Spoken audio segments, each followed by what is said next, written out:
Hey adventurers, so today's going to be another book review. This is going to be for Age of War by Michael J. Sullivan.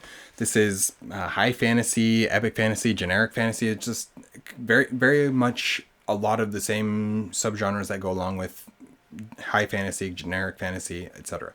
So Age of War is the third book in the Legends of the First Empire series by Michael J. Sullivan. This book continues the story of Persephone, Wraith, Suri, and the rest of the characters we've been following so far in the series. And it places them directly in the line of fire. War has come to them and they have to find a way to survive. That's basically the premise of this book, and it's basically one massive battle. There's some other things going on. There's some politics, there's some context that has to be set up and everything, but mostly the context has been built in books 1 and 2, and now book 3 is just a massive battle.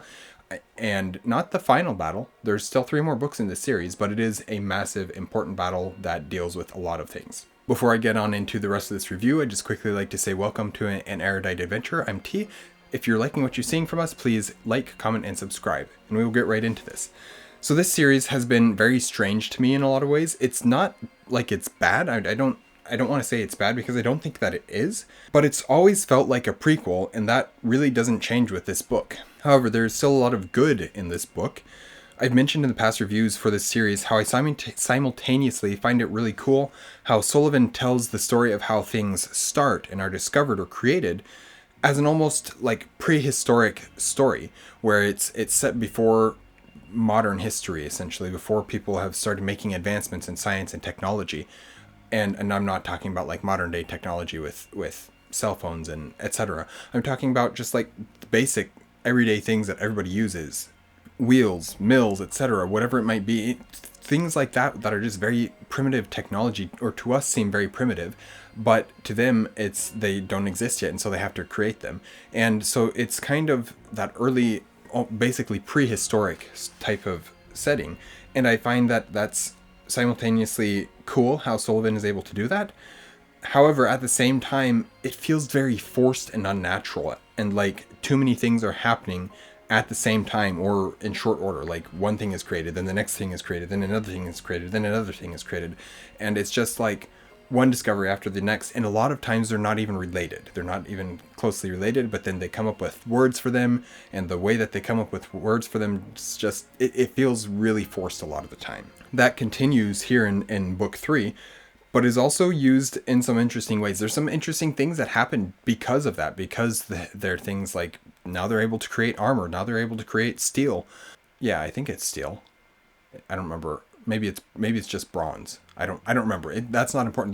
They're able to make metallic alloys and stuff like that, and they're just discovering these things for the first time, and it does seem like magic to some of them, to some of the characters who don't understand it, but it's really like, I appreciate seeing it. I appreciate that what Sullivan is doing with this series, but at the same time, it feels very forced, very unnatural. There is a bit of basically the idea of war breeds innovation going on in this book, or the previous books as well. And so it does make a little bit of sense that things like this would happen or could happen. This book, as the title implies, is a full-on war. Like I mentioned in the introduction section, this is war. The war has come to these characters, and now they're in this one massive battle. The armies of the Fray have besieged the city that our human clans are congregated in. Messages have been sent out to some of the other clans that haven't arrived or have refused the call or whatever it might be, but they have to make it through to those other clans in order to deliver the messages, and so that's part of the problem as well.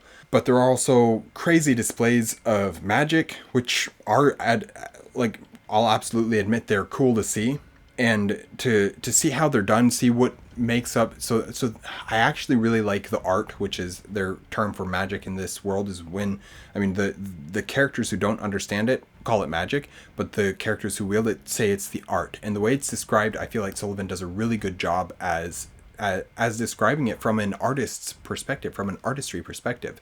And so I do appreciate that as well. But we do get to see some cool displays, some interesting, crazy displays of magical power in this book. But there are also monsters and terrors and unleashed destruction going on in this book.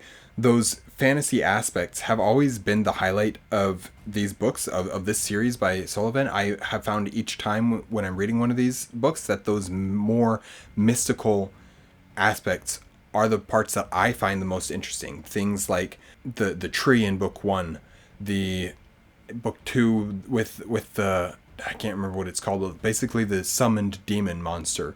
It was interesting.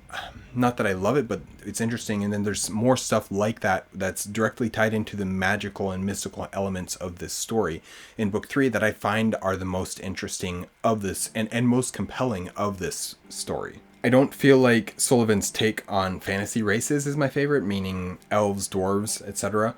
I don't care for them that much, quite honestly. I feel like they're very generic takes on the characters, and that's not necessarily a bad thing. It just, with Tolkien's version being basically the quintessential versions of elves and dwarves, and then you come see these other ones that are just like generic versions that were at one point based off of something that was based off of Tolkien type thing. I just don't care for them that much. I love elves. Basically, outside of Lord of the Rings, the only time I've seen an elf character that I really like is in The Legend of Blackjack. I thought that was an interesting take on an elf. But since then, I haven't seen a magical elf type creature that I have enjoyed. Dwarves are basically the same as in Tolkien's world pretty much all the time. And that's kind of even a little disappointing at times. And anyways, let's continue going through here. That's kind of an aside that's a little bit unnecessary. But I do feel like Sullivan's take on fantasy races is not my favorite. But I do also like a bit of what's going on with both the politics of the fray as well as their discoveries regarding humans and things like Suri and her, how she fits into the larger picture of things. I find that to be a little bit, or quite a bit, interesting as well. So there are lots of great things, and I did enjoy this book more than book 2. I thought book 2 was really weak. But I'm still not sold on this series or author. It's definitely not a favorite series for me, at least not right now. Maybe the second half of the series, books 3, 4, 5, and 6, will fix that or change that for me. Steve from Heroic Book Adventures, who's a newer channel, and I've really appreciated his content of late. So yeah, go check him out for sure. But he has mentioned that the second half, these last 3 books in the series, are much stronger than the first 3. And I'm hoping to find that that's the case, and I'm hoping that really turns the series around. Because I know that a lot of people love Michael J. Sullivan and his Rhaeria Revelations, I think, which was the original series that he wrote and stuff like that. And a lot of people even love this Legends of the First Empire. And so I'm hoping that this series can turn around for me and become something that I do really enjoy. I don't know if it will. So I'm hoping that's the case with me, of course. Of course I'm hoping that's the case. I don't want to not enjoy a book. I never go into a book expecting to or hoping to not enjoy it. Like, why are you reading it if you're wanting to not enjoy the book? Overall, it has been a decent series, but it's not my favorite thing ever, and it's really just, I have it rated higher on Goodreads than I should. It's really like a 3.5 each of the books has been. Probably a 3.5 for book 1, a 3 for book 2, and a 3.5 for book 3, something like that. There's some things that are really good, some things that I really enjoy, but overall it's been fine, but nothing phenomenal, if that makes sense. So anyways, that is my review for Age of War by Michael J. Sullivan, book 3 in the Legends of the First Empire series. Thank you guys for watching an Erudite Adventure. We post videos every Monday and Thursday, and we will see you guys again soon. Stay warm.